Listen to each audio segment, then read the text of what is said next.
Magandang umaga Karambola, Aliw Channel 23 at DWIZ 882. Feb 24, ika-24 ng Pebrero 2026, Martes. Ako si Conrad Banal, kasama natin si Winer. Konti nandun sa booth. Mamaya-maya po darating yan, Jonathan De La Cruz. Wala namang abiso si Joel. So si palagay ko medyo naantala sa maulan eh. Umuulan ngayon, na-traffic. Kawawa yung ating mga kababayan, kailangan pumasok. Baka, nako. Ewan ko, pag umuulan, bakit ganun? Bumabagal kasi nawawala yung mga traffic enforcers. Ayun. Mapapanood, pakinggan ang Karambola sa aming website, www.dwiz882am.com. I-download DWIZ app. Live tayo, Facebook, YouTube. Follow, subscribe, like, share, and comment. Mapapanood din ang Karambola sa Digital Free TV Aliw, Channel 23. Meron tayo sa Signal, Sulit TV, Satellite, TV Plus, GA, for the box. Good morning sa inyo lahat. Ito, nagbinasahan na raw yung pong nangyayari ngayon sa Dahig. Ang mga headline, hindi pa po ito yung trial. Ito ang nangyayari dyan. Para alamin ng ICC kung itutuloy yung trial. Kung yung po mga charges, accusation ng prosecution, aabutin po yung pamantayan ng ICC para ituloy ang trial. Yan. Kumbaga pre-trial dito sa atin. Piskalya. Sa piskalya. Yung, di ba hindi naman lahat ng kaso didinggin ng mga korte, hindi ganon. So maliwanagan lang yan, clarification. Hindi pa po ito yung trial. Ito, palamin ng ICC, kung itutuloy nga ang trial at meron nga bang basihan yung sinasabi ng prosecution. Okay? Yung opening na ng prosecution side, meron po silang sinight na 72 murder cases, yan daw po fraction lang ng mga nangyari. Okay? Ang kanilang kasi wholesale. May figure nakita o narinig na 30,000 daw. Wow. Tapos hundreds of thousand yung ganun Ngayon ko lang narinig yun. Pero yun ang kanilang claim. At isa pa po, just to summarize, ang claim nila, aside from that, yung nagkaroon tayo ng culture of impunity. Ano ibig sabihin ng culture of impunity? Matagal na nila sinasabi yan. Dahil daw sa regime ng Duterte, yung nagsasalita siya, papatayin ko yung mga ganyan. O halimbawa yung sinabing halimbawa yung Hitler. Kung si Hitler, pinatay milyon-milyon Jews. Ako, papatayin ko rin milyon-milyong mga kriminal. Dahil ganun daw ang sinasabi ng leader, at nakikita rin sa kalye, nakikita ng mga alagad niya, mga pulis, na namamatay, nagkaroon ng culture of impunity. Para naging ang ibig sabihin nun, ganun na ugali ng Pilipino. Impunity. Wala nang kapatawaran. Wala nang sabi-sabi, wala nang pag may nangyari, pang! Putoy ulo. Parang ganun. That's a crude way of describing it. Pero yun po ang ibig sabihin nila ng culture of impunity. So, bukod daw doon sa mga actual na crime, ang malala pa din ay yung nagkaroon ng ganong klaseng pag-iisip o kultura sa Pilipinas. Ayan. Yan po yung meron daw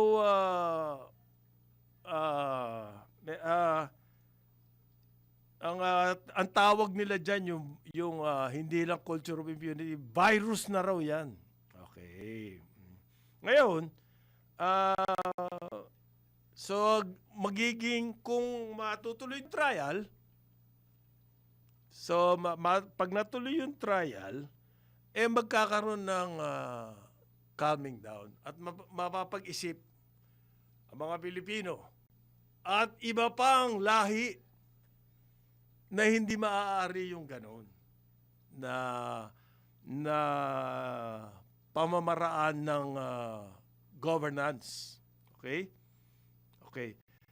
Syempre, yung depensa naman po ang sala.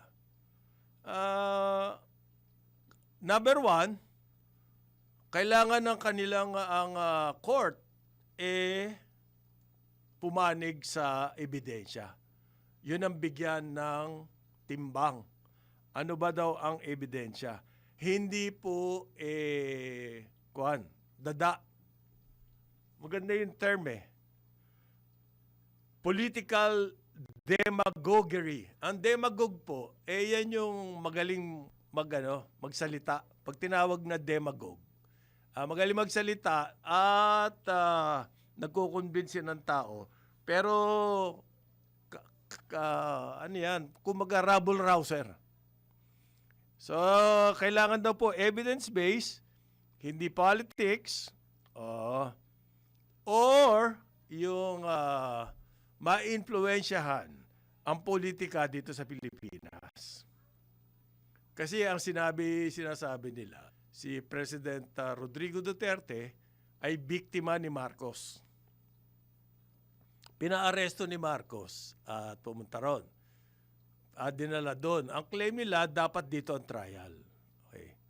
But ayon po doon sa speech ng opening, si Justice Secretary dati at Ombudsman na ngayon, ang sinabi niya in public, wala nang magkaroon ng trial dito. Dahil lahat na ebidensya, walang DNA, walang report, walang account, walang gusto magsalita, walang witness, ay imposible na ang gawin dito. Yan. Yan yung pangontra nitong prosecution do sa claim nung Duterte camp na dapat dito ginawa yung trial. Sabi ang claim nung prosecution, hindi na maaari kasi ang tindi na ng cover-up.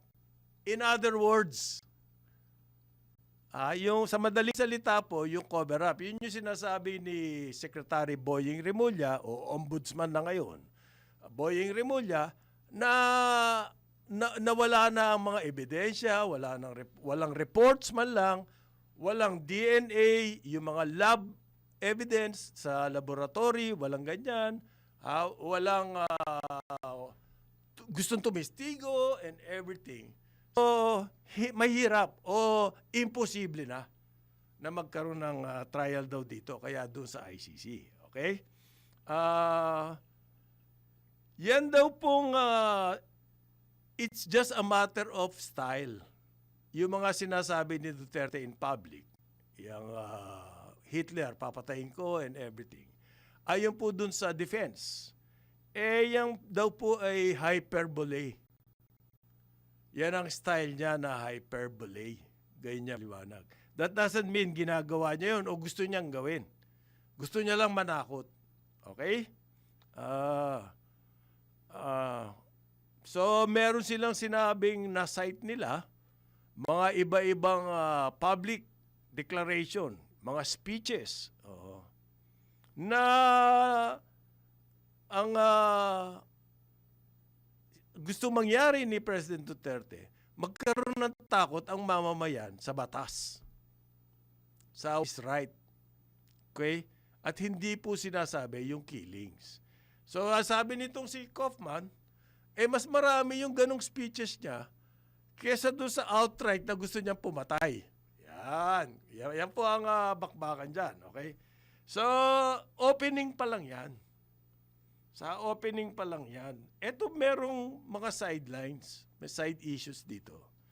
Dito po ngayon sa Pilipinas, mga supporter daw ni dating President Rodrigo Duterte nagrally sa Supreme Court. At may pinresinta na 160,000 na mga signatures. Anong pakay niyan? Paliwanag ko. Meron kasing petisyon sa Supreme Court ng habeas corpus. Okay. Literally kasi yung you should have the body, show us the body. Habeas corpus. Pag may crime, ipakita mo, halimbawa, ang accusation, may pinatay. Kailangan nandiyan yung katawan para malaman mo nga may namatay. Okay? Yan po, ibig sabihin yan, tama ba yung ginawa? Kapag inanalyze natin, ano ibig sabihin yan? Ang gusto pong mangyari, magdesisyon ng Supreme Court at sabihin kung tama o mali yung ginawa ng Marcos administration na inaresto si President Duterte at pinadala sa Holland or the Netherlands. Doon nga sa ICC sa The Hague. Okay? So, meron pong ganyan na nakabitin na kaso. At ang naglahad nitong kaso na to, yung mga anak ni dating Pangulong Presidente Duterte, si Vice President Sara, si Mayor, Davao City Mayor Sebastian Duterte, at si Congressman Paulo Duterte. Okay. Tatlong mga opisyales. Hindi, yung paatang isang, may apo pa ata eh. I don't know, hindi ko na maalala yun. Ang gusto mo nila mangyari ay ipabalik dito yung si President Duterte, pabalikin dito at para ma-determine kung tama nga ba yung ginawa sa kanya o mali yung process. Okay, ang argument ngayon ng Office of the Solicitor General, nasa kamay na ng ICC yan. Paano natin pababalikin dito? Yun ang sinasabi. Okay? United People's Initiative po yung nag-rally dyan sa Supreme Court. At meron pa mga ibang grupo sa Liwasang Bonifacio naman. Okay. Tapos motorcade papunta sa Supreme Court. Yan. Okay. Ganda, no? Gusto mo yan? Gusto mo yan? Medyo nag-organize din sila. Well, siyempre pinaghandaan to eh. Matagal-tagal na po yung mahigit isang taon nang nandoon si dating Pangulong Duterte doon sa The Hague. At yung pagbasa na yan, yung confirmation of charges, napospone dahil po sa request naman ng defense. Yung kampo mismo ni Duterte ang humihingi ng postponement. Kasi nga, ang argument nila, masama ang pakiramdam. Mahina yung dating Pangulo. Sa ngayon nga, hindi siya, pinayagan siya na hindi pumunta doon sa hearing. Dahil daw sa hindi siya naniniwala sa ICC. One.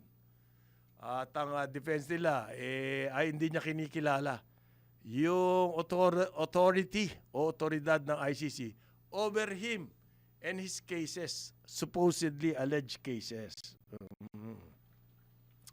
Anong po ang bukod dun sa ibalik daw dito, utusan daw ng Supreme Court, sino utusan mo? Na ibalik dito si President Duterte.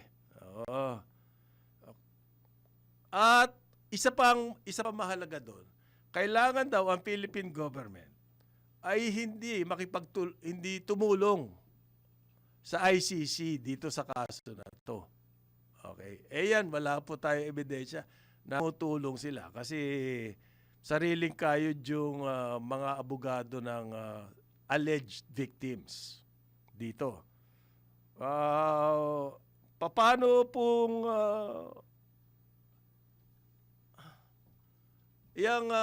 sino bang hindi tahimik na tahimik yung signature campaign na yan. Ano? Ngayon ko lang narinig na meron palang ganun signature campaign. So mahusay din kumilos itong mga supporters ni President Duterte. Anyway, meron pa pong mga ibang development tungkol dyan kay Duterte. Ang sinasabi po nung lawyer ni Duterte, kapag may kondisyon, kung sakali, okay, na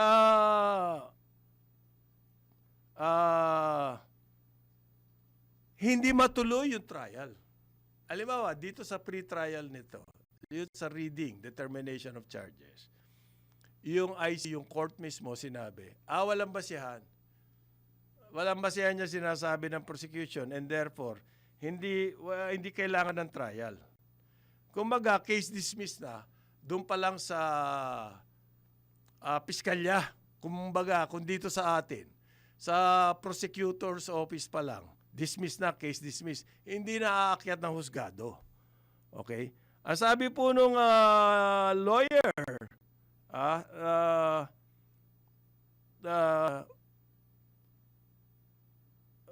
kapag daw, okay, nagdesisyon ang ICC na hindi tuloy ang trial, babalik daw si President Duterte dito bilang bayani. Lalong nakakatakot. Yan po ang sabi ng prosecution. Gusto nyo ba yun? Babalik siya rito bilang bayani pag hindi nyo tinuloy ang trial. Ibig sabihin noon, babalik yung takutan, babalik yung culture of impunity, tapos yung meron pang point doon na sinasabi, may mga disipulo daw ang yung ganong thinking ni President Duterte, no? Na patayan blues. Nagkaroon daw po ng mga following yan. Yun ang sinasabi nitong prosecution. Nagkaroon ng, kumbaga, disciples daw. Ang term na ginamit, disciples. Bloodthirsty disciples. Yan. So kapag pinabalik daw yan dito, babalik yung mga yon, pati yung mga disipulo na yon. At tuloy-tuloy na naman, yang ganyang klaseng pag-iisip dito sa bayan natin. Plague daw of impunity yan. Okay? Ano pa ba? Yung punto rito. Yung pong abogado naman ni President Duterte. Okay? Ang sinasabi po niya, si Marcos daw ang may pakananan ng ito. Yan na yung linya ng pro-Duterte camp magmula noon pa eh. Diba? Merong Marcos, si Marcos ang may pakananan nitong lahat na to para dalhin si President Duterte doon sa ICC. Kasi daw po gustong i-neutralize si Duterte at yung kanyang nagawa para sa bayan. Yan po ang claim no counsel ni Duterte, Nicholas Kaufman. Binanggit niya na ang Marcos administration walang isang salita. Parang ganon.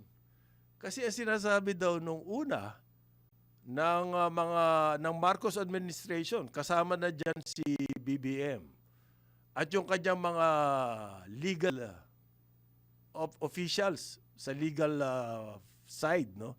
Yan yung DOJ, yung mga iba-iba pa pong mga lawyers na hindi raw po dapat mag-cooperate o tumulong ang Marcos administration diyan sa kaso na hinarap sa ICC. So, yun po ang sinasabi. So, bakit nagbago yan? Ang gusto nila sabihin. Bakit nagbago yung ganyang policy na wag makipagtulungan sa ICC? Dahil daw pong gustong iligpit o patahimikin etong si Duterte ng Marcos administration. Ano ba talaga ang dahilan? Nung kasi po may umugong-ugong. Dito sa court, sa ICC, hindi nila sinabi kung ano yung dahilan, kung bakit ang ginamit na salita neutralize. Neutralize si Duterte. Ang ginamit na salita ni Kaufman, neutralize. Okay? Kapag po sa away, politika man, o sports, sa labanan, contest, whatever. Pag sinabi yung, alimbawa, giyera, neutralize, itong puwersa na ito, ibig sabihin, mawala na sila ng lakas. Mawala na sila ng influence sa outcome nung bakbakan. Hindi sinabi ni Kaufman kung ano ba yung ginagawa ni Duterte, ba't kailangan siya i-neutralize. Ang sinabi niya, gusto daw burahin ng Marcos administration ang legacy ni Duterte. Yan. Pero bakit late na? Kalagitnaan na nung term. Para gusto mong burahin yung legacy. Meron atang butas doon. Kasi po ang lumabas na usap-usapan noon, nung nangyari ito, last year yan di ba nangyari? Kumbaga, meron nang natiktikan ang Marcos administration na gumagalaw sa Duterte camp na gustong mag-take over ng government. Yan. Coup po. Coup daw ang balita na umaandar. At para matigil yan, ang kanilang, whether or not involved si Duterte doon sa tangka na patalsikin si BBM o si Marcos. Hindi po klaro yun. Ang sinasabi, kasi siya ang ginagawang rallying nitong movement na to. Itong kilos na to. So pag mawala yung, kumbaga siya yung inspirasyon, hindi naman tahasa sinasabi, siya ang nag-i-instigate o siya nagsisimula. Pero siya po ang nagiging daw figurehead. And therefore, pag tinanggal yan, ayon sa sabi-sabi noon, mananahimik na Pilipinas. Okay? Parang ganun yung sinasabi nitong lead defense na si Kaufman. Nung sinabi niya, anong dahilan kung bakit ang si President Duterte nandun ngayon at naka-PID o nakakulong sa dahig sa ICC. Dahil lamang daw sa political senaryo dito sa Pilipinas. And therefore, walang crime. Walang crime against humanity dahil political lahat ito. Yan po sinasabi ni Kaufman. Okay? Doon sa prosecution, hindi nila nabanggit yan. Doon sa opening statement ng prosecution, hindi po nila, they did not touch on this aspect. Ang overall dahilan ba't nandun si Duterte ay hindi dahil sa crime kundi dahil sa politika sa Pilipinas. Yung sa statement, uulitin ko, sa statement na sa prosecution, hindi po nila binanggit yan. Hindi nila kumbaga, hindi nila na-kontra. Hindi nila na-kontra yan. Kasi matagal na yan sinasabi ng Duterte camp It's all about politics in the Philippines. Pero hindi pinaliwanag naman ni Kaufman kung ano ibig sabihin ng politics na yun. Ang politics po noon, destabilization.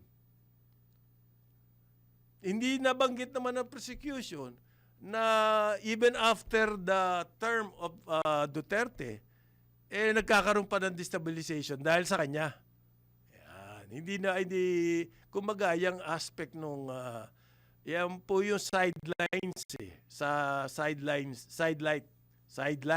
nung actual case. Ano ba nangyayari dito sa Pilipinas? Bakit humantong sa ganito?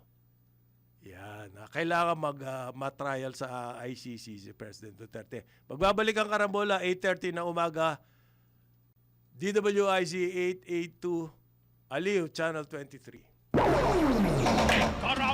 Karambola, Aliw, Channel 23 at WIC. Kasama natin si Winer. Yung dalawa natin kasama, medyo hindi ko alam. Masama ata ang pakiramdam. Ako si Conrad Banal. Good morning ulit sa inyong lahat. Meron survey ang SWS. Okay? Tungkol dito, may sinasabi kasi, doon sa pre-trial, doon sa The Hague, sa ICC, yun nga yung, kumbaga, sa normal, sa ordinaryong court, opening statement ng trial. Merong ganun eh. Pero dito sa pre-trial, yung side ng prosecution, gustong kumbinsihin yung court na ituloy, na merong basihan kung bakit kailangan humarap sa trial si Duterte. Meron sinasabi, yung mga disipulo nito, yan, naisali nga doon si Senator Ronald De La Rosa, Bato, si Senator Christopher Bongo, si dating Justice Secretary, si Aguirre. Tapos yung pa mga ibang PNP chief, police chief, national police, Philippine National Police, chief kasama doon. May mga disipulo. Okay? Ito po, merong survey. Ano ba yan? Kasi ganito ang kailangan natin pag-isipan dyan sa trial na yan. Meron bang mahihita ang Filipino people dito? Okay? Totoo ba yung sinasabi ni Kaufman, halimbawa, na it's all just politics? Sila-sila lang doon sa taas. Marcos, mga elite, yung Duterte family, kumbaga. Sila-sila lang doon na nagbabakbakan. And therefore, walang support ng Filipino people. Kumbaga, parang busy-busy tayo sa mga problema natin dito sa baba. Traffic, ang hirap sumakay, ang dumi ng ating mga kapaligiran. Okay? Ang hirap ng mahal ng pagkain. Okay? Poverty level, napakataas. May dami gugutom. Hindi safe ang ating mga transportation. Okay, lumulubog yung barko. Ito na naman, meron na naman mga bangka na nawawala. Ano ba ang problema? Ang daming nakawan sa flood control projects. Wala naman na itatayong infrastructure. May threat tayo galing sa China. Okay? Ang daming krimen dito. At ang mga perpetrators, ang mga gumagawa, mga dayuhan pa, allegedly Chinese daw. Yung man trial doon, sa The Hague, malaking influensya dito sa atin. Masosolve ba yung mga problema natin na yan? Eto, meron po survey, ang sinasabi kasi nung prosecution, doon sa The Hague, yung culture of impunity, ang laki ng effect dito sa atin. Kapag hindi nangyari yung trial, magtutuloy-tuloy lang yun. Di ba? Okay pala sasabihin ng Pilipino. Yun yung point ng prosecution. Ngayon, merong survey itong SWS. Okay?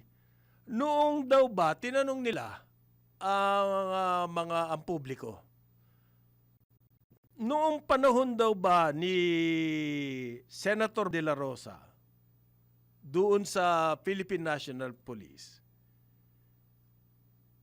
payag ba kayo that he should be held accountable for the killings doon sa sinasabing drug war? Kailangan ba managot si Senator Bato na ngayon ay hindi po sumisipot sa Senado? Medyo mayroon ang dami ng ripple na nandyan eh. Yung Senado ngayon gustong baguhin yung rules tungkol dito. Okay? Tapos may mga implication pa yan. Dahil sa hindi siya uma-attend, dun sa head count po ng impeachment sa trial ni Sara kung sakali dumating. Yan ang pinag-uusapan ngayon eh. Pagdating kasi dumating yung kaso ng yung na-impeach si Sara at nagkaroon ng trial sa Senado, magkakaroon po ng headcount siya ang bilangan. Kailangan makawalo nakakampi. 8 senador nakakampi si Sara. Okay? Para hindi siya matanggal sa posisyon. Ibig sabihin, hindi siya convicted. Okay? Yung 8 na yon, kung wala si Bato, kailangan niya pa ng 16 kasi ngayon yung puwersa ni Senator, tinatawag ni Senator Tito Sen. Senate President 16. So 8 kay Sara, assume na 8 sa kanya. Kung mawala si Bato, hindi sumipot. Ayun, nandito na. Yeah, sumipot na. Merong ngayong parang Jonat, merong SWS survey. Oo. Kailangan daw ba, ayon sa isip ng publiko, managot si De La Rosa? Aba, nakakagulat to. 53%. Ang sabi, kailangan managot siya. Oo. Mga killings noon drug war. Kasi siya yung PNP chief eh. Aha. Ay, ito po, established na meron talaga mga nagpatayan ng drug war. Oo. Pero ang siyempre malaking question mark dito, ang claim kasi doon sa Dahig, noong prosecution, 30,000 eh. Hindi ko alam pa paano nilang palalabasing mapapatunayan yung 30,000 na. Ayon nga kay Boying, ni kapirasong record, wala nang. Extrapolation. Wala ang PNP. Hindi, ganyan ang ginagawa. Oo. Extrapolation. Siyempre, mas malaki, mas mabuti. Well, As far as these guys are concerned. Pero, meron pero nakakagulat, 53,000. 53%. 53%. Gusto managot si Bato. Yes. Wow. Yes. Okay. No, because Ilan yung ayaw? Hmm. 20%. Layo ah. Layo. Malayo yan. Yung indicative sa akin yung 20% na yan. Oo. Yan yung base Ng Duterte. Yes, yes. 20%. Yan ang base. Laging base yan. Assume, may Assume mo assumption na yan. ko yan na lahat na nag-a-analyze ng political situation dito Yes. na may base na 20%. Na 20%. So si Sara, in other words, pag tumakbo sa 2028, Mayroon na siyang 20. meron siyang base na 20%. Oo. Yeah. Yan, tama. Okay? Yun. Pero another 20%, undecided. Decided. Malaki yan. Ano analysis mo dito, Jonathan? Pwede ba natin translate itong Into the survey na to sa political politika. scenario ngayon? Meron 20% na undecided. Na yung 50+% against Duterte. And therefore, against Sara. Yes. Pwede ba nating, exclusively kay Bato lang to? Hindi. Hindi nga may influence yung politics. Yun, Oo. that's my whole point.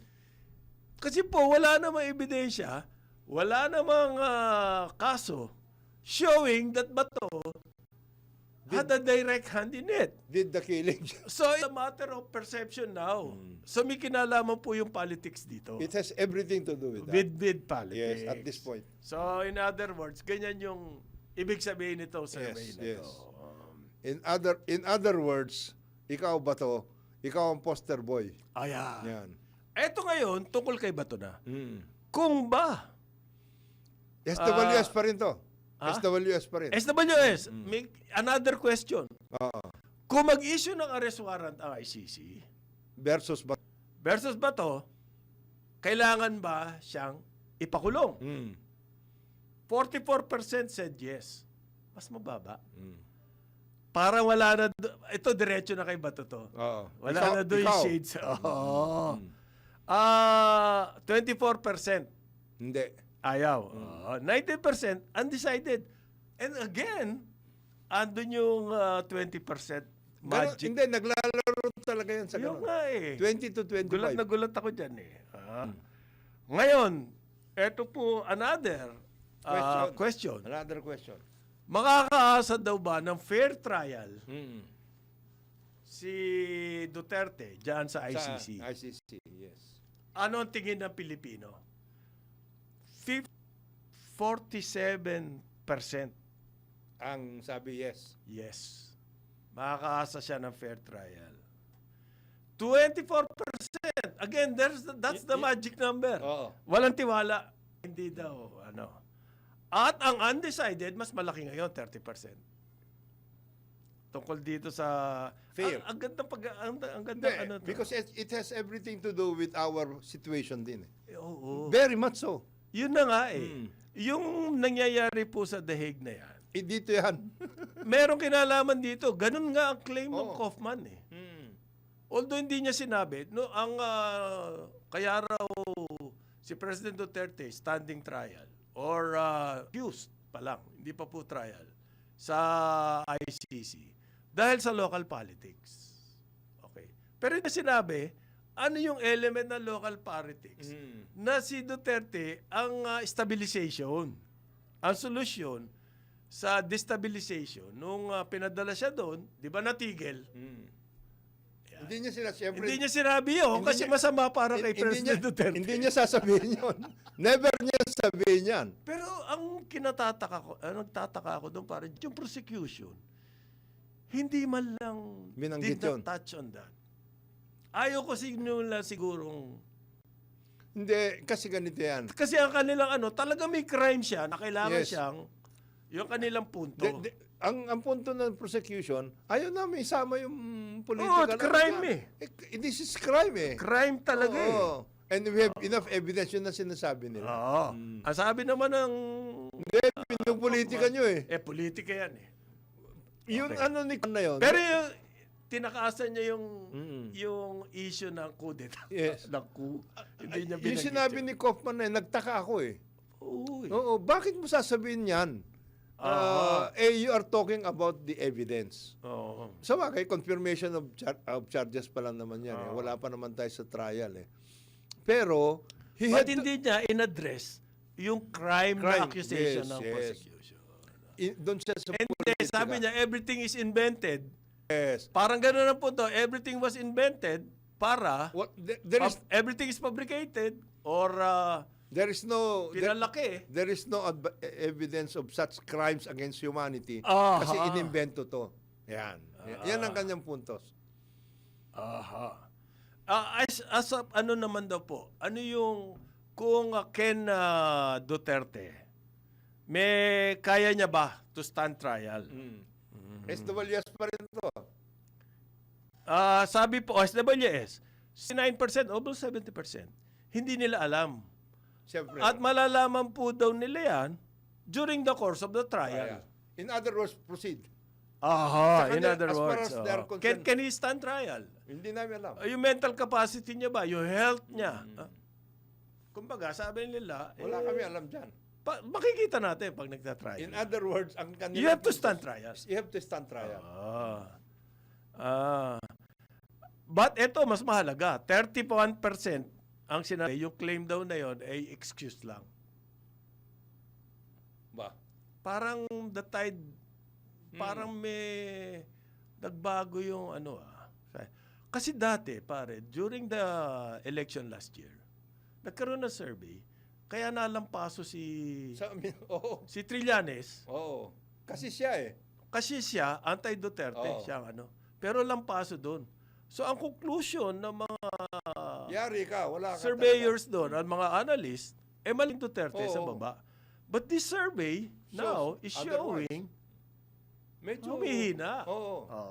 Humihina yung kumbaga Yung kanyang influence. image. Yes. Parang ganun eh.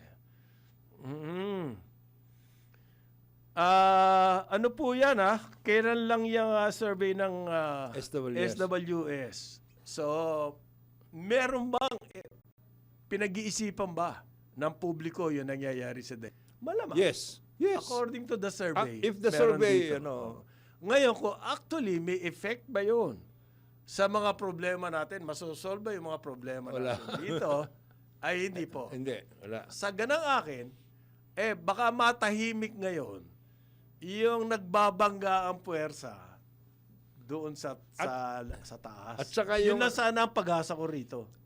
Magandang ano yan, parang Conrad. At saka at the same time, yung push na, hindi, Marco, Ano wala. nga Medyo ano na ngayon yan. Tumahimik muna tayo, hintayin na natin ang ano, Ayan. at patrabahuin ninyo itong mga nasa gobyerno. Mag-concentrate kayo sa mga problema ng bayan. Ano ba yung mga problema Yeah. ng bayan? Ito po, ang gasolina. Ang oil, tumaas na naman ng 160 ang diesel. Dito sa atin. Today, Yes. okay, magkano na? Mahigit 8 piso na. Itinaas. So far, year. Wala pa tayong March. Last year, mahigit sa... So, magmula noong December 2025, January 2025 hanggang ngayon, mahigit 30 pesos na Ang taas. taas ng diesel. Samantala So, nasa 60 pesos na po ngayon plus. sa global oil situation, hindi Ay ganyan. humihina na po yung oil. Why? Kasi nawala na yung fear ng Iran-US conflict. Wala na, humihina. Baligtad tayo ata. Tapos kakasabi lang, yung peso ay lumakas po 5 months high ang peso. Ibig sabihin, malakas ang peso. Sa ngayon. Pinakamalakas siya ngayon in the past 5 months. Kaya hindi pwedeng gamitin yung tungkol sa peso eh. At saka yung oil Oil, price. wala eh. Anong dahilan nila? Kaya hindi nagsasalita yung DOE at this point eh. Yan po ang problema Ano natin ang problema dyan? Kaya may sinasabi pa rin, Jonat, yung Moody's. Yung Moody's po, yan yung mga credit agency. Yes. In other words, yung mga investor dito, Tumitingin dyan. tinitignan niya kung ano sabihin niya. Nai-influensahan ng mga report ng mga Moody's, yung mga S&P, ang mga pag-iisip ng gustong pumunta rito sa atin at magnegosyo. Ang sabi po ng Moody's, yun daw problema natin kasi ang potential natin ng economy between 6 and 8%. Pero kakayanin pa ng 8 and 10%. Yes. Pero ngayon, below 5 tayo. So sabi ng Moody's, Ano ba kayo? nangyari? Parang ganon. Ang solusyon po ngayon, yung central bank natin, BSP, nagbaba ng interest rates. Ibig sabihin yan, kakawala ng pera. Nagpakawala. Pag marami pera sa sistema, malamang merong mag-i-invest. Okay. Ang sabi ng Moody's, hindi lamang yang Ang interest pinag-uusapan. rates ang inyong atupagin. Marami pa pong iba. Halimbawa, may yung manumbalik yung sigla sa infra projects, halimbawa. Yan, isa yan. Ano-ano ba yung nando? Classroom, Roads and bridges. Yan, mga ganyan. farm to market, Farm to market road. classroom, hospital, Hospital. agriculture infra. Yes. Hindi lang ang agriculture po, hindi lang farm to market road Ano na yan? gawin yan. Kailangan i-revive yung irrigation, halimbawa. Yes, irrigation. Water impounding facilities. Post-harvest facilities. yung mga Post-harvest. Naku po. Yung silo, pare, dami na ngayong model ganun. na maliliit lang, hindi naman ganun kalalaki. At saka portable yung marami doon. Yeah. Pagkatapos yung mechanization program. And Ganon. then, most especially, yung hatian nyo tungkol dyan sa seeds and pesticides. Kasi nagkakaproblema dyan yung seeds and pesticides. Ayan, diretso sa yan, pare. Oo. Nararamdaman talaga ng magsasakayan kapag nagloko yung distribution ng seeds, Seeds and, fertilizer. fertilizer. Yari Huwag yan. na natin sabihin yung tubig dahil yung tubig medyo mahaba-haba ang bakbakan dyan no? Yung irrigation. Yung seeds and fertilizer, immediately pwedeng gawa ng Ng solusyon. solusyon. Kasi may pera eh. May pera talaga At dyan. saka may supply. Mm. It's just a matter of doing Doing it. Oo. But hindi ma-implement. Yan. Ang isa pa dyan, paring Conrad, Mm. yung matagal mo nang pinagdidiskitahan, Mm. funding at saka insurance. Ayan. Crop insurance, Eh, funding, etc. Di ba yung RCEP? Ano to Ayan, yung oo. rice? Rice Competitiveness Enhancement Fund. Yan po yung pera na nanggaling sa tariff. Oh. Sa imported rice. Ang isip kasi kasi hindi competitive yung ating mga local rice farmers. Ang gagawin nila, gagamitin yung pera sa tariff para ma-da ang ang rice farmers. Ayon sa FFF, tsaka yung party list. Sina? Hindi party list, magsasaka. Magsasaka party list. Eh, ginagamit daw po yung pera na yan. Sa ibang bagay. Ayun! Sakit. Imbes na itulungan ng farmers. Kung meron kasing nakaka-control. Halimbawa, nung supply ng farm machinery. Leads. Sino ba yung Sino ba itong leads na ito? Sino ba yan? Leads na yan. Paano? Eto, pero may maganda akong nabasa kasi. Yung pong local government support fund. Kahapon, nag-loan sa Malacanang. Nandun lahat, Nandun lahat. Ano kaya ibig sabihin nun, pare? All the, leaders. Kaya ang headline ngayon, Marcos Lenny nagkita uli Yan. sa LGU Yan. program launch. Yan. Yan. Bukas natin malalaman yan kay Paring Ben kasi nandun siya. Nandun ba si pare? Oo, kasama siya dyan. Hindi na siya governor. But he is the Leader governor. leader yan. Hindi, tsaka anak niya, alam mo, pupunta ka doon, di ba hindi mo alam ang Malacanang? Ako nakakaalam ng Malacanang. Nandun si pare Ben? Oo! Ah. Nandun si Ayan, Paring Ben. maganda po kasi meron kaming binabalak dito sa Carambola. Oo. Iba-ibang klaseng halimbawa si Congressman. Oo, Mark Santos. Meron na tayo, so alam natin. We will get an idea. What's happening? What's happening, ano ba mga kailangan talagang mangyari dyan. Local government, niyaya po natin si dating Eastern Samar Governor Bene Bardone. At ano siya? Nandun siya sa office Si niya. yung economist po, meron pa tayo isa na Astro, isip. Tuesday na daw. Tuesday. Mm. Tapos meron pong iniisip din tayo na galing sa cabinet naman. Mismo. Kahit USEC lang. At ito may hawak. May alam po yun. May alam yun, Marami, may alam yun. Baka sakali.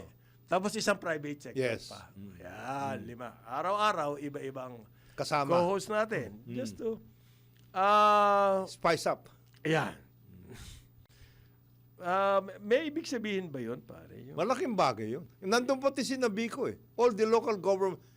Si Isko, dandon. Yeah. Ang kasi dyan, yan yung nando doon yung mga LGUs for good governance. Ang ibig sabihin po kasi nito support fund na to, kasi kailangan nga i-stimulate ang economy. Ngayon, kung aasahan natin yung DPWH na napakadami, napakalalim ng problema, at hanggang ngayon, naglilinis pa sila, ay baka, meron siguro konti. Yes. Pero hindi kasi sigla ng dati. Hindi kasi sigla na gusto Kung natin. ibigay mo yan sa mga mayor, Diretsahan. kaya nila i-implement yan. Yes. Classroom. Yan. Pa? Ito na. Ako na. Hospital nyo. Mag-invest kayo dyan. O yung mga farming. Imbis na bigyan nyo kay Libiste yung solar, dito na, magso-solarize kami. Hindi. Imbis yung, di ba? Hindi na namin hihintayin yan. Kami na. Kahit ibigay nyo kay Libiste yan, wala namang mangyayari. Ba't di mabuti pa, huwag nyo na ibigay. Bigay nyo sa amin yan. Okay. Ito, sumisay nyo sa Siwener, 9 o'clock na ng umaga, Carambola, Aliw, Channel 23, DWIZ 882.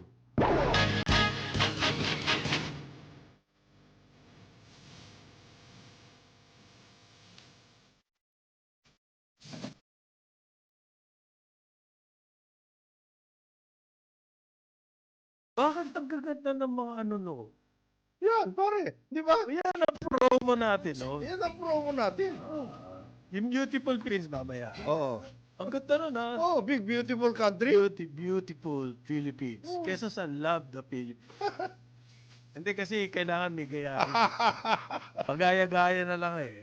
Sino ba kasi nag-isip niyan? At binayaran pa? Dapat siya magbayad sa atin eh. Medyo malaki-laki rin, ha? Oo. Oo. Billion din. Naghaharing uri nga ngayon. Well, anyway. Hey! Ito po, yung local government support, fund. Yes. Parang ito yung gustong mangyari ng Marcos administration para maging masigla po uli. Yung pump priming ng government. Importante yan, kailangan makaharap ng paraan. Noong panahon ni Aquino kasi, ni President Simeon Benigno Aquino, Benigno Simeon pala. Oh. Noong for the first time, nagkaroon tayo ng pera for infra eh. Kasi panahon ni GMA, inayos niya yung finances ng government para lumabas po, bumaba yung bayad sa utang. Nagkaroon ng space. Nagkaroon ng fiscal space. Yes. Nabigla. Hindi alam ang gagawin. Malapit na mabulunan yun eh. Mahigit almost 1 trillion ang hindi nagasta for infrastructure. Kasi na-hold din. Ayan. Sa dami ng pera ngayon, nung panahon ni President Duterte, mas lalong nabulunan na sa pera. Kaya nagkaroon ng... Kaya nagkaloko-loko po yung ating mga infrastructure projects. Diyan na uso yung flood control. Doon Okay? nag-umpisa yun eh. Doon nag-umpisa, 2016. Sila Diskaya, 2016. Oo, tumira na. Kasi nga, napakalaki ng perang iniwan. Saan namin gagamitin to? Trilyon nang hindi ginastos ni B.S. Aquino. Pagkatapos na may additional pa every year noon na nangyayari. Kaya ngayon po, kailangan sugpuin yung nangyayari na yun na Nag-abuso. mga paloko lang na nagagasto yung infrastructure. Ilalagay sa LGSF, Local Government Support Fund. Pinakamataas po na ever in the history of the Philippines. Sa LGS. Na yung mga local government Support Fund. magkakaroon ng ganito kalaking pera, 58 billion. Nadiretsahan. 34 lang yan eh. Tinaasan pa ni... Loko tong BBM na to. Ba't mo ginagawa yan? Bakit ka nag-taas ng ganyan? Ano daw po ba? Nag-speech kasi sa Malacanang kahapon eh. Gusto daw niya mangyari. Yan daw pong mabigyan ng libreng pagkain. Yung mga nangangailangan. At ang paraan dyan, kung dadaanin sa DSWD yan, medyo... Soap kitchen. Mas maganda pa sa local government. Mas evenly distributed dyan. Bigay mo yung pera sa'yo, bahala. Magtanim kayo Ang dyan. DSWD, do they have the capacity to do that? Hindi. Food stamps. Nakakadismaya yung mga food Food stamps. stamps. Soap kitchen. Ay, naku po. LGU. LGU, tama. Tapos yung mga government, municipal, city government, itatap naman yung mga barangay. Di diretso. Okay? Kung meron man dumikit yun, Medyo, ako lang. kukunti na lang yun. Kasi meron na nakadikit doon sa iba eh. Kasi, Target daw niya 5 million families na nagugutom. Kailangan mabigyan ng pagkain. Tapos hospital. yan, health centers. Yung mga existing hospital, mabigyan ng equipment. Hindi naman siguro ganun kahirap gawin yun ng LGU, pare. Hindi. Huwag lang sila magpapadala doon sa mga equipment drivers. Uy. Yung mga boss, ito kailangan mo to. Salesman. Alam mo, Kung kabakas. yun na nga, alam mo ang problema pa rin Sino magbabantay sa mga mayor? Hindi, DOH. Councilor nila. At saka councilors. Oo. Ano yan? Alam mo, nagiging malaking problema natin sa mga national government agencies, etc. Maintenance sa equipment. Oo, yung mga binili na. Nabili, Sayang, nasasayangan. Maraming ganyan. Marami. Pare yung isang office, hindi ko lang, government office. Pagtingin ko doon, may mga gamit, nakatambay, na nakakahon. Yes. Maraming ganyan. Sabi ko, bakit hindi gamitin? Hindi pa po na-organize yung grupo. Ba't kayo bumili agad? Kita mo? Oo. Siyempre, commission na yun eh. Alis na ako eh. Alam ka naman, di pa ako bumili niyan. Okay. Mm.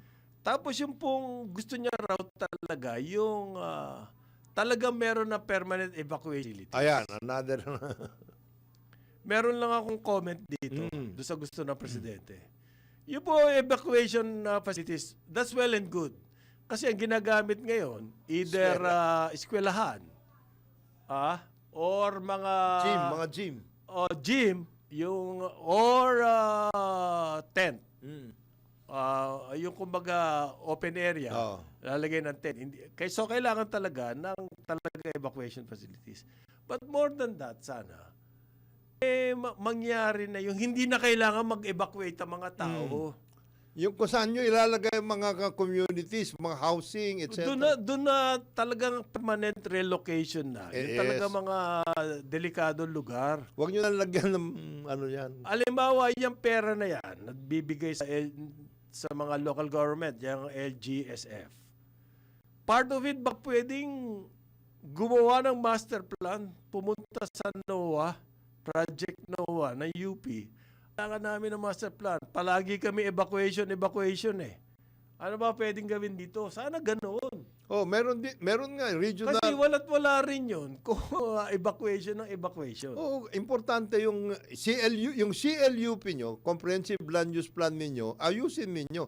Mayroon sa UP, mayroon din mga universities, marami. Magkano lang naman yun? Study. At least meron kayong plano. At yung nyo. mga in the future na LGSF, unti-unti, napupunuan yun basta mayroong ganong plano. Di ba sinasabi mo, nung minsan napag-usapan natin yung UP Regional and Urban Planning Group? Yan. NOAA, Project NOAA, gamitin na ninyo lahat itong mga... Ayon doon sa yung in-interview natin, what's his name? Si taga-Project NOAA. Si Dr. Lagmay. Dr. Lagmay. Ilan lang yung LGU na lumapit daw sa kanila. Sa akin yan, dapat, oras na magkapera ka, punta ka sa Project NOAA, ano ba pwede na... Kasi mga experts po yan. Yung mga nandyan, hindi lamang urban planner yan, hindi lamang environmentalist, hindi lang mga engineers, multidiscipline. May mga finance guy, meron pong doktor, health. At saka... Kumbaga, the complete package yan. At saka yung mga university, there are universities in every province. Na pwede rin gumawa, no? Ayaw nyo sa UP. Diyan na kayo, mag-ayos kayo dyan. Okay. So ano pa po ba ang pwedeng paggamitan nitong pera na to? Medyo malaki-laki, 58 billion eh. Yung daw pong development ng water supply systems. Ayan, water districts. Kawawa naman yung prime dito. Talaga ma-etcha pera na yan. Kasi kung may pera na ako, mayor ako, bakit ako aasa sa prime? Magpag-usap na ako sa luwa. Maski kay Lucio ko. Hindi ba? Kaya sila po noon, umaasa dyan dahil wala silang ilalarga na kapital para ayusin yung kanilang water supply. Bulk water. So aasa daw sa private sector. Ang nangyari, sinamantala kumbaga, napagsamantalahan. Yung private sector ang nakinabang sa kanila. Kung ganyan pala, may pera na kayo. Di ba? Ayusin nyo yan. Ayan. Tapos, aside from the budget sa farm-to-market road po ng Department of Agriculture, ang sabi ng Pangulo, yung pera na yan, pwede nyo rin gamitin sa infra for farm infra. Kamawa ng farm-to-market road. Example lang po yan. Okay. Aside from this, importante ata to, yung pong national tax allotment sa LGU. Kasi pataas yun pataas. Nirelease na rin daw ni Marcos. Konti lang yun, 1 trillion. Malaki yun.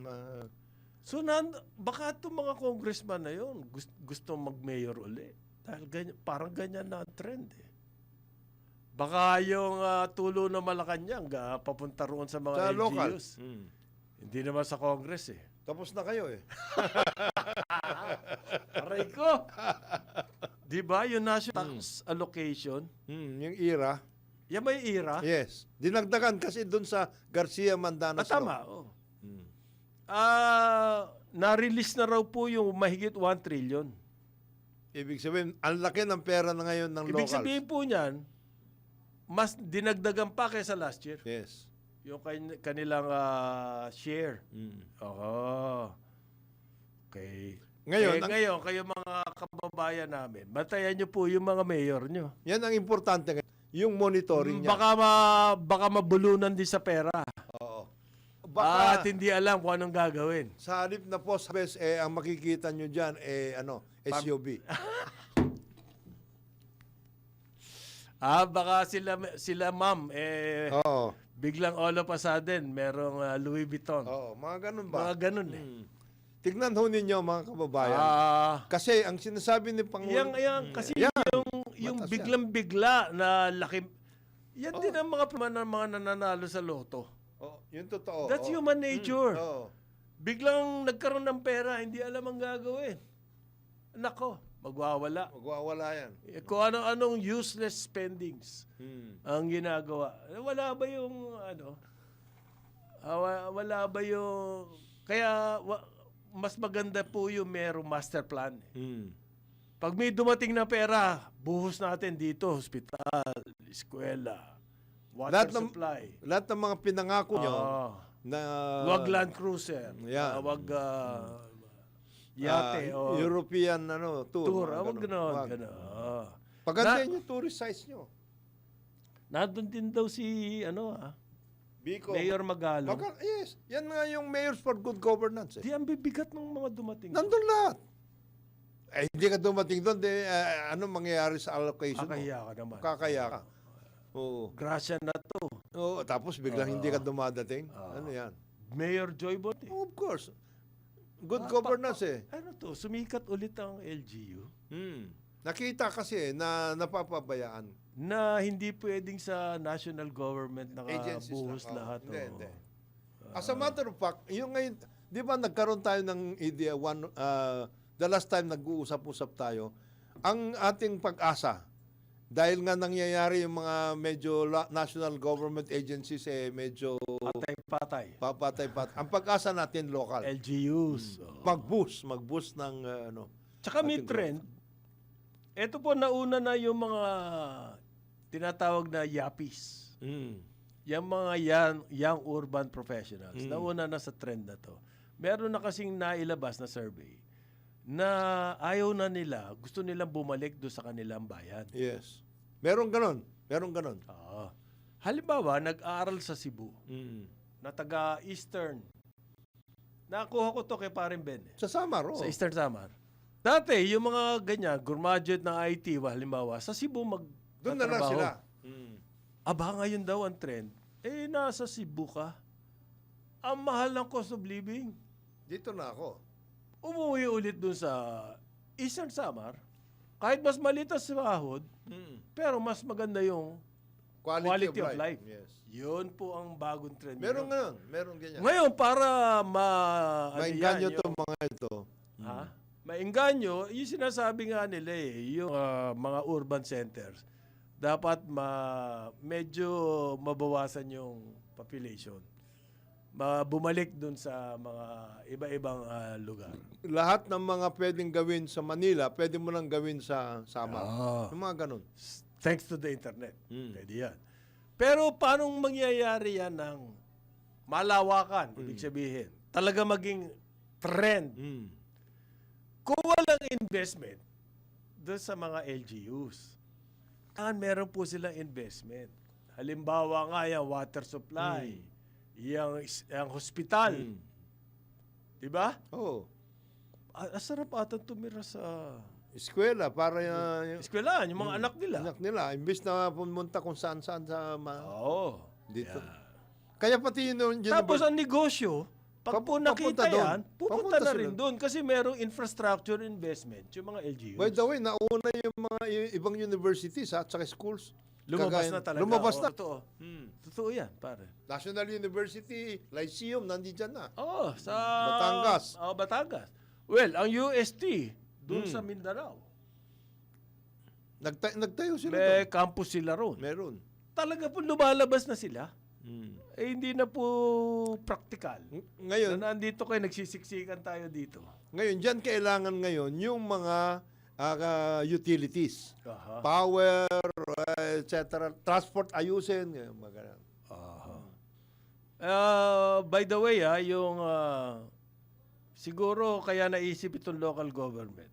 Dahil pag nandoon sa taas lahat ng pera, parang yung Maharlika, halimbawa, ngayon lang nag-appoint ng Chief Investment Officer. Kid Nielsen Nang, Chief Investment and Operating Officer. Yan po yan kay CEO Rafael Consing. Joel. Ha? Joel Consing. Joel Consing.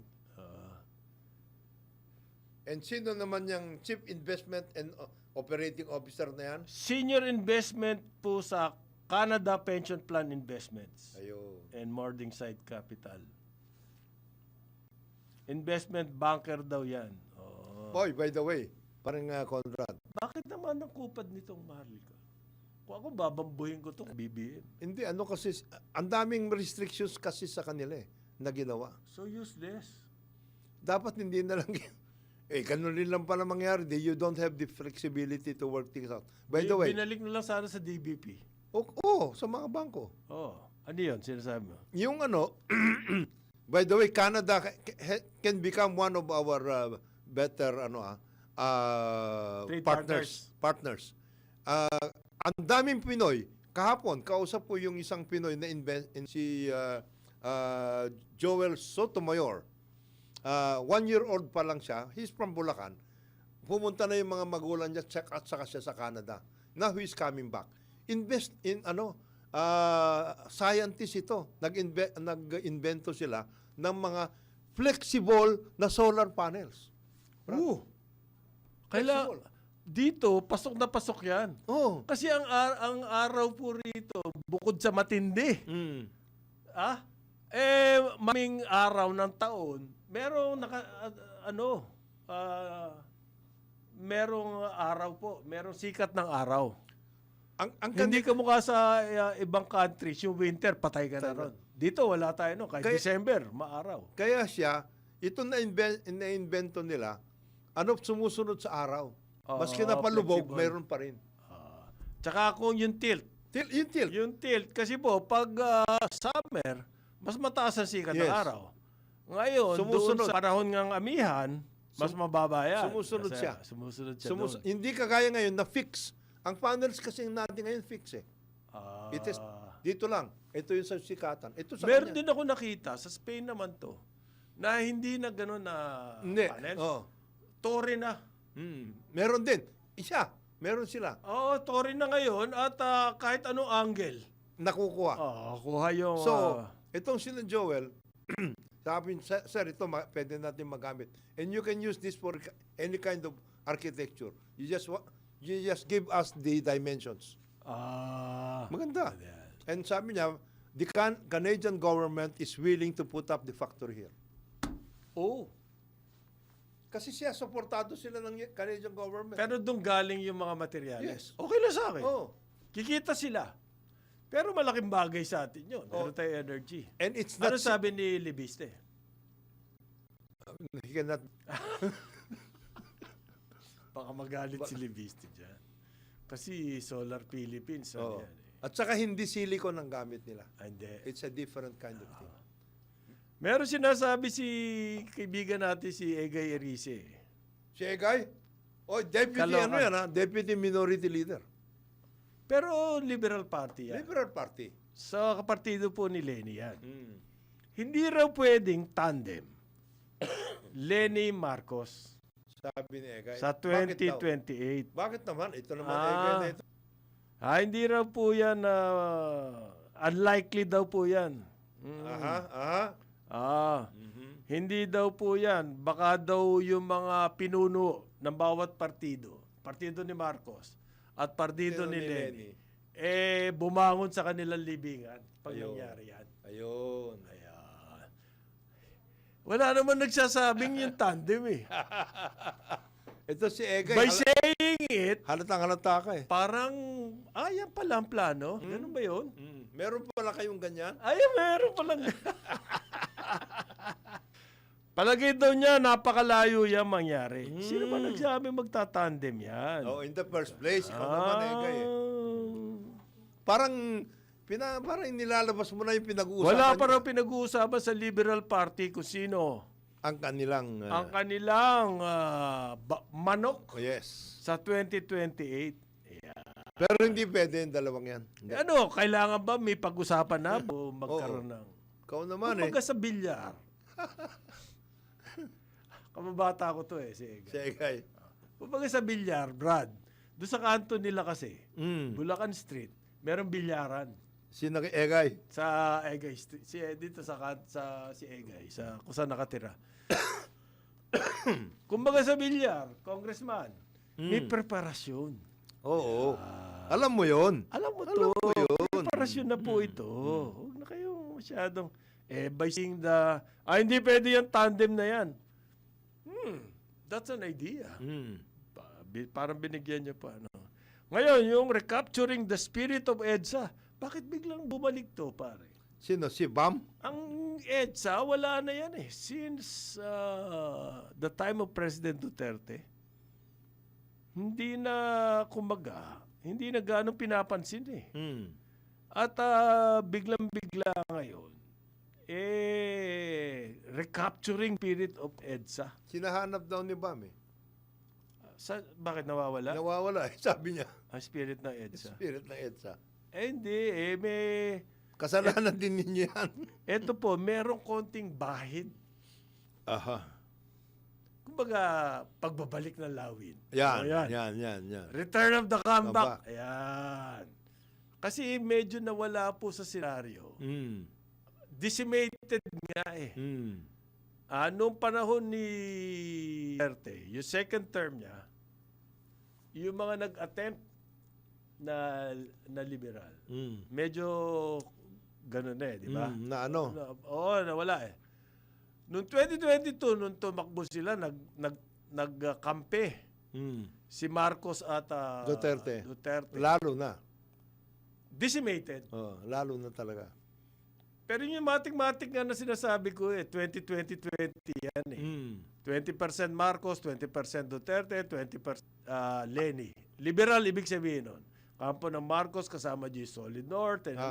Yung Duterte, kasama dyan yung holdover Mindanao. So,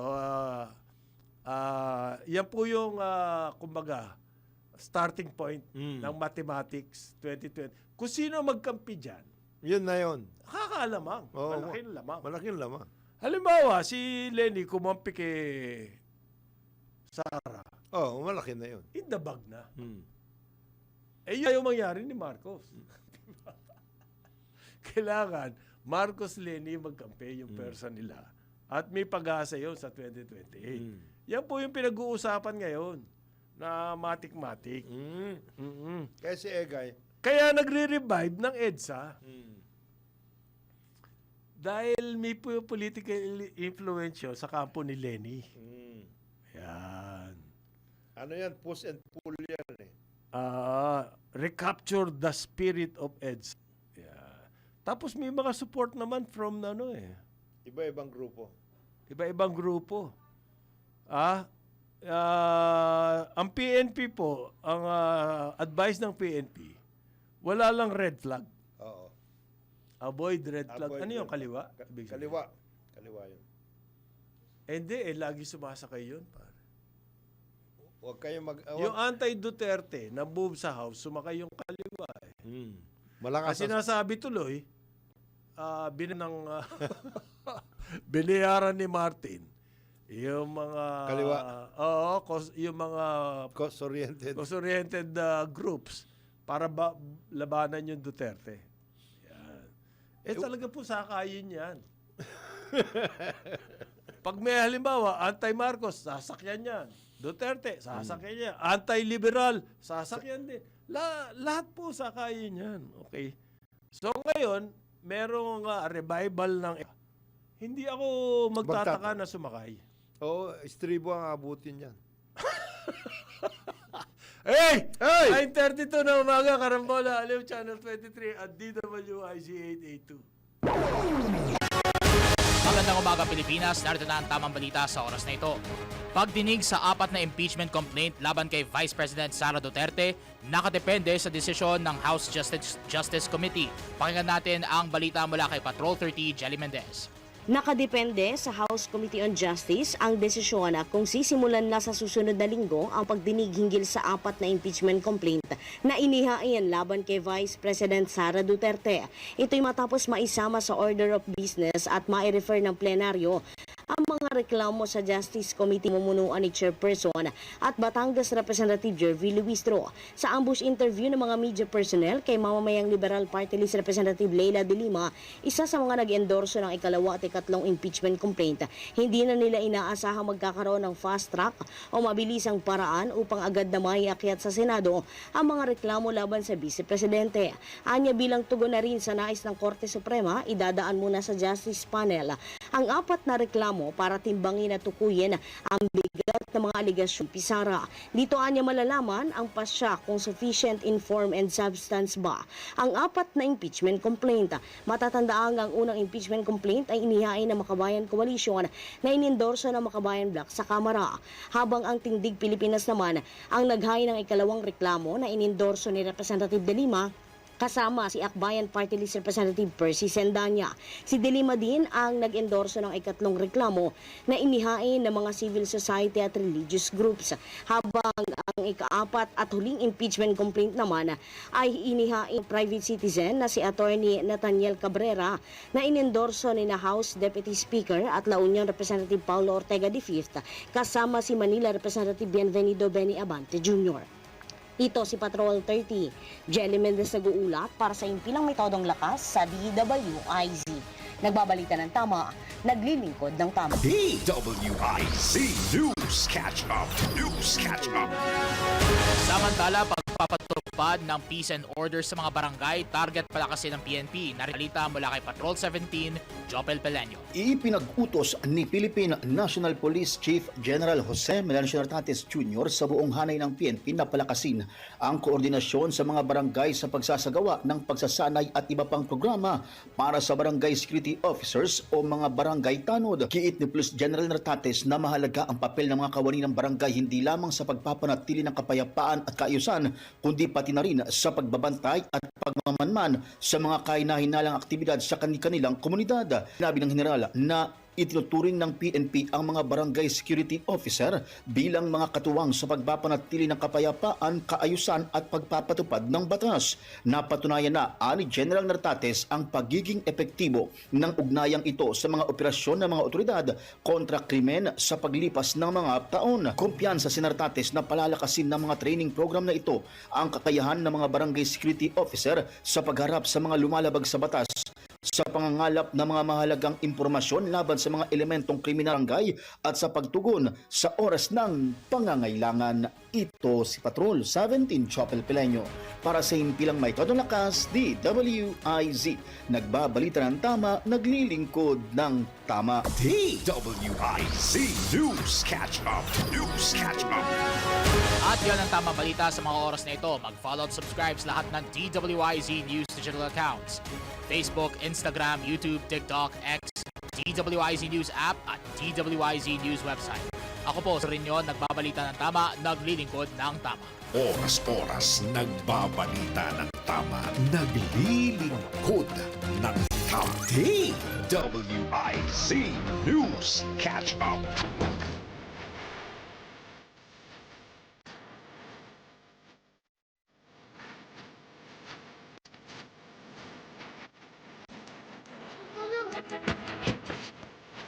Parang ano, no?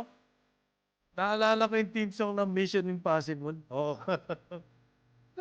Energetic. Oo. Okay. Bakit pa daw natin pinututugtog yung mga yan?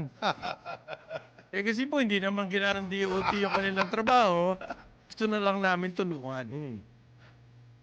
Para yung mga kababayan natin abroad, baka sakaling ka na lang umuwi. Madagdagan ang ating Ating- tourism receipts. Oh. Alam mo, yung LGSF program, kaya tourism.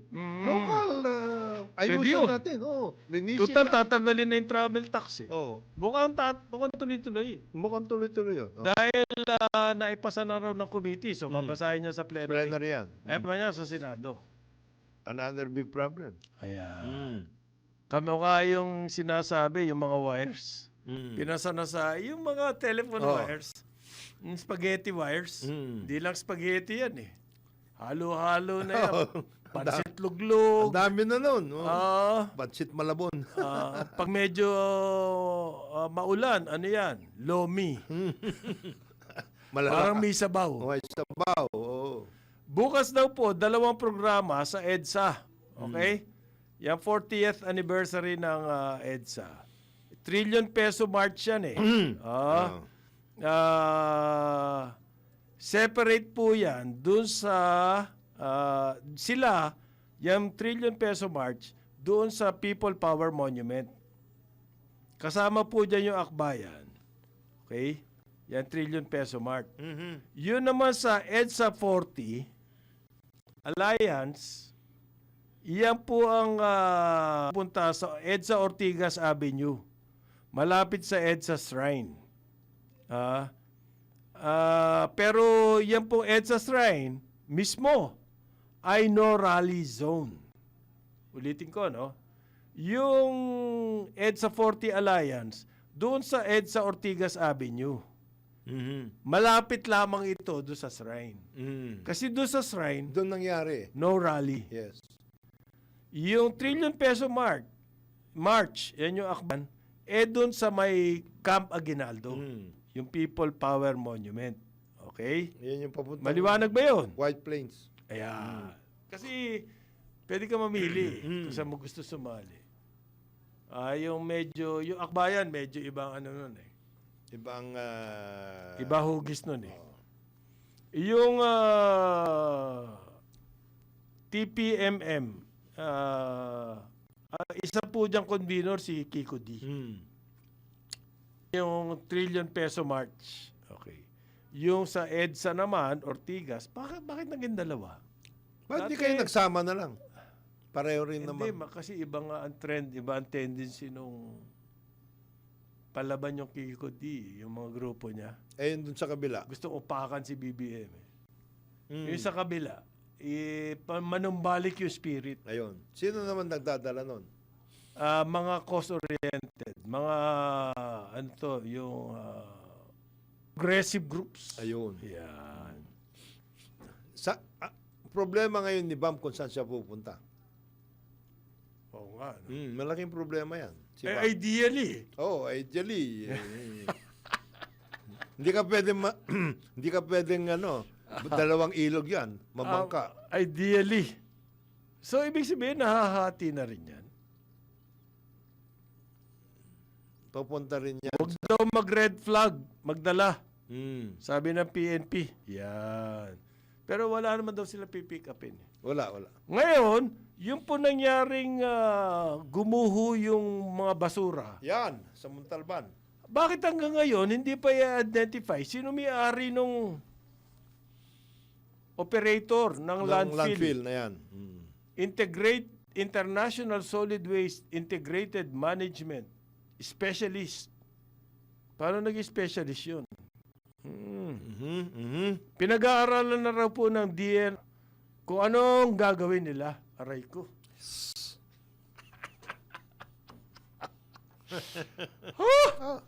Baka daw mag-issue ng kalikasan order. Ano ba yung sabihin ng kalikasan order? Huwag na kayong baka. Baka I-issue lang nyo na daw. agad. Baka lang. Yan po administrative order yan ng DNR.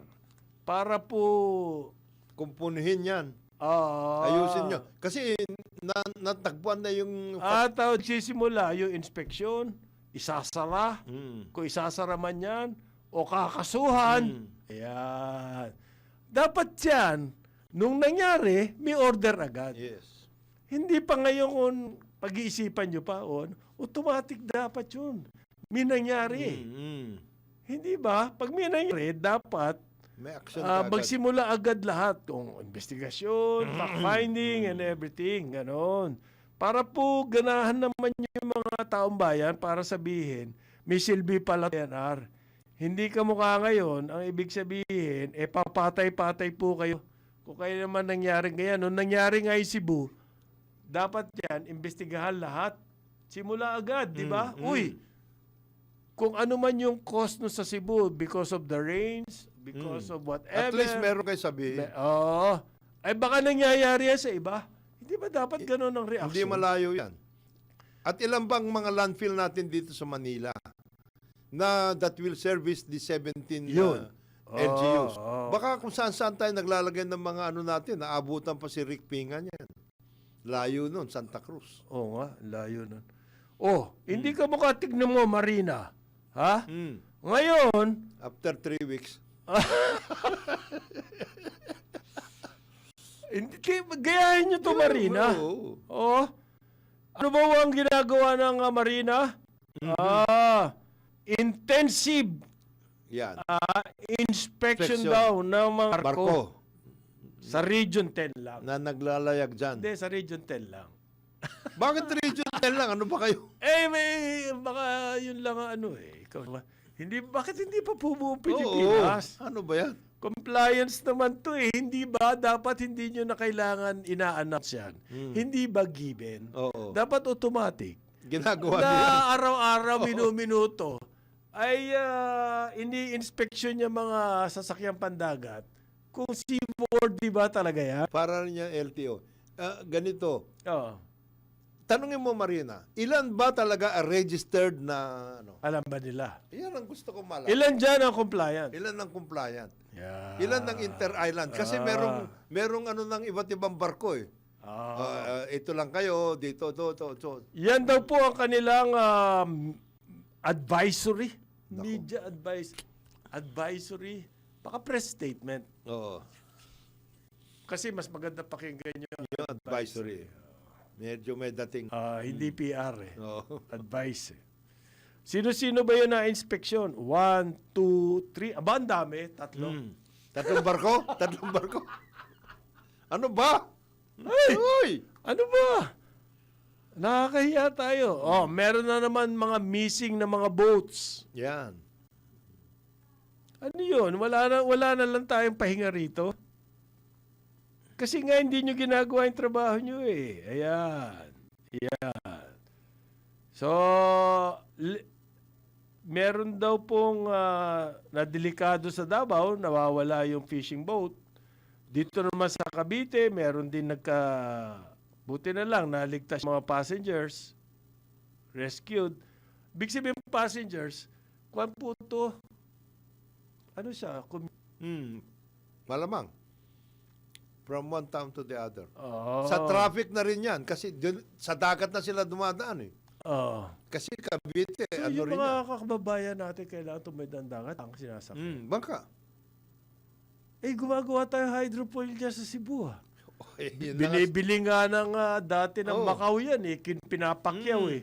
Ba't hindi tayo makagraduate? Naman natin yun. Ang problema. So palagi delikado tuloy ang buhay. Yung may Bumaliktad, tumaob daw yung bangka dyan sa may Ternate Town in Cavite.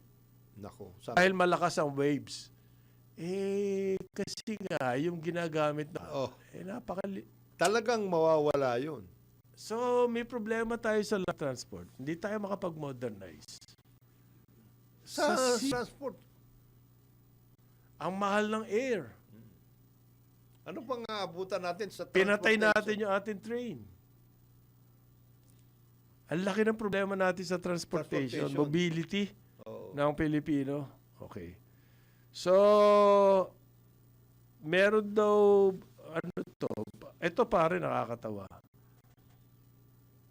DOTR, magpapabid daw ng airport projects 1.7.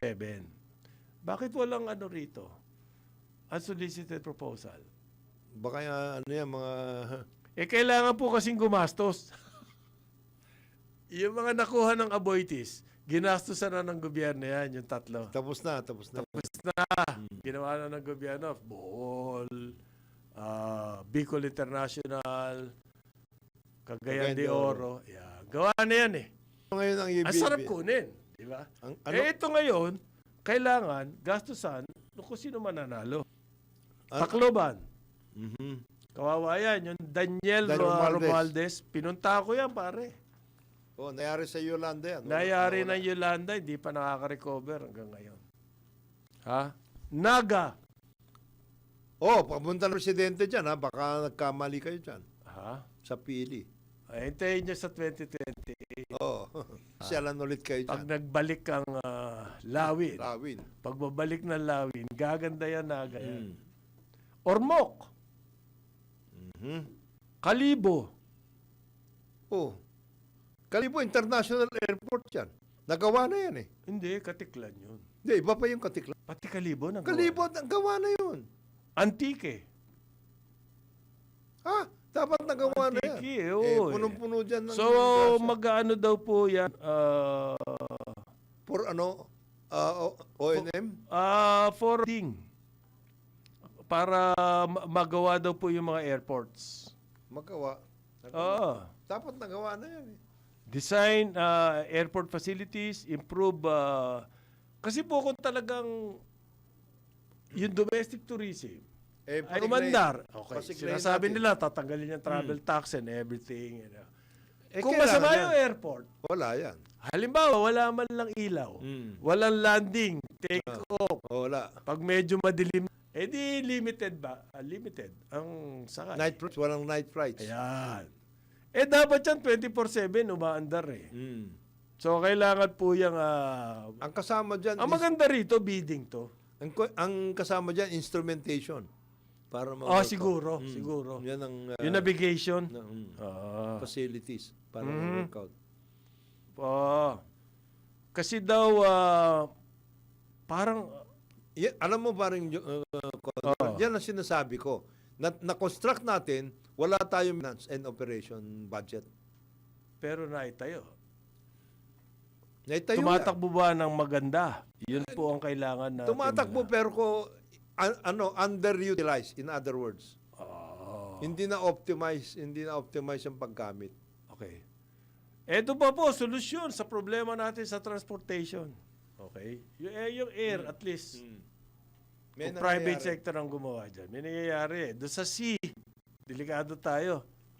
Nag-inspection. Ito, land transport, yung po problema natin sa Metro Manila na walang masakyan. Meron na solusyon ng MMDA.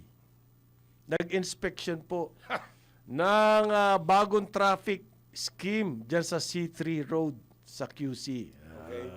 Meron daw kasing bagong U-turn slot. Nirelocate.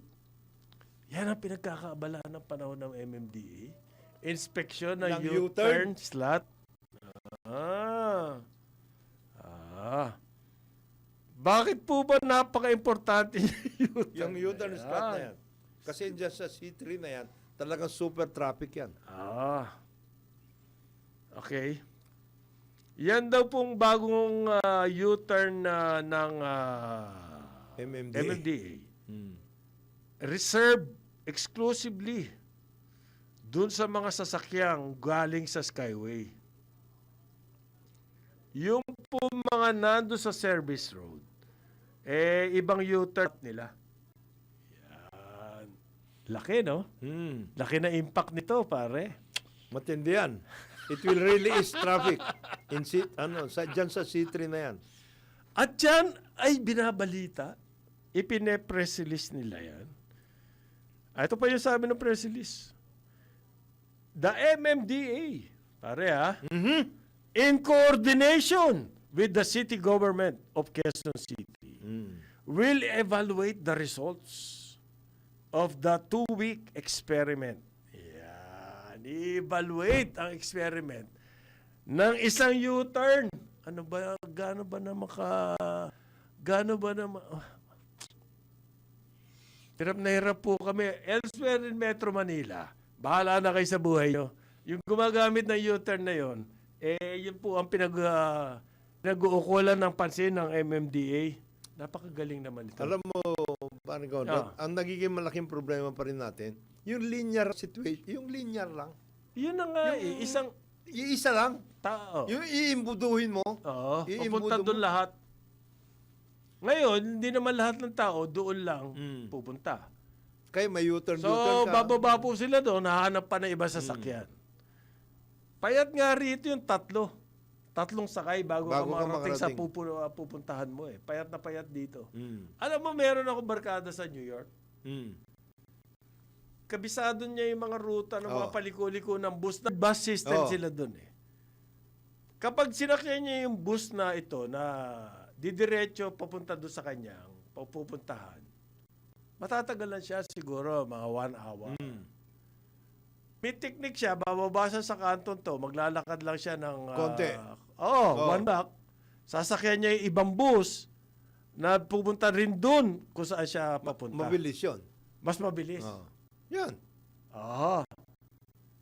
Di ba? Mm. Yung mga scheme, bakit hindi natin napapag-isipan? Kaya, Hindi. Ang napag-iisipan natin, magtatayo tayo ng malalaking istasyon. Para Ayun. doon muna kayo, umistambay muna kayo doon. yan. Ito po, solusyon sa pagkain. Ang,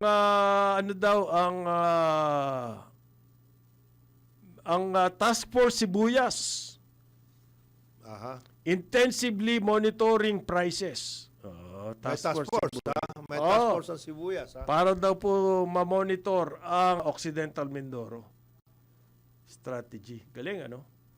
Yun naman Bureau of Animal Industry. Mag-aano na raw po sila, tawag nito, digital overhaul para raw po mas mabilis ang importation. Digital processing of shipping permits. Ayop. Para bumilis na ang importasyon. Ng Ba't meat hindi nyo product. tulungan yung mga local producers? Oo. Bago yan ang mga pinag-iisipan nyo, Bureau of Animal Industries. Oo. Digital na raw po. So, ibig sabihin, meron na namang kontrata to. Magbebenta sa kanila ng system. Yan, Ibig yan ang sabihin, sinasabi ko sa inyo. kita. Sa halip na inaayos ninyo ng mabuti yung mga ASF at lahat. Okay. Sa ngalan ni Jonathan De La Cruz, Joel Laksamana, Conrad Bernal po ito sa Aliw Channel 23 at DWIZ 882 Karambola. Ito na siya.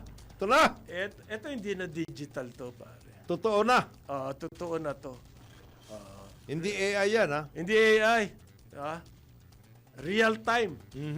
Magre-report po ang ating award-winning broadcast journalist Dennis Antinor Jr. sa Sa Ronda, Pilipinas.